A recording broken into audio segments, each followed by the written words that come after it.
Hello, my name is Michelle Gilmore and I'm with MG Draw Your Portrait from a Photo. Here is my watercolor setup. This is my old way. You got these 3 cups here. You need one to fill water, one to mix, clean the brush, and then you need some other fresh water.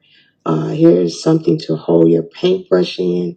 You can't stand them up because that's really kind of bad. So I use an ashtray, even though I don't smoke. You need some type of rag. And here's my palette, not very efficient.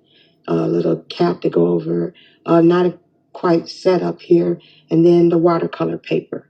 Okay, I'm going to come back and show you my new setup. Okay, stay tuned. Hello, welcome to MG Draw Your Portrait from a Photo. Okay, here is my watercolor setup, paint up.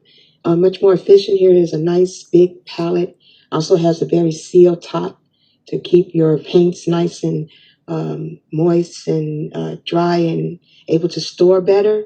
Also, this is the greatest invention ever, the rinser well. No more of those cups. You just clean your brush in here, and then if you get the water spill up, you just put it down here into this bottom reservoir, and you can empty that. Here's a little jar for palette cleaner, and then you would put it in here or mix it up and clean out your palette. You need some type of rag. You also can store your brushes. It has a spot for it, and you can even lay them up here. So lots of room.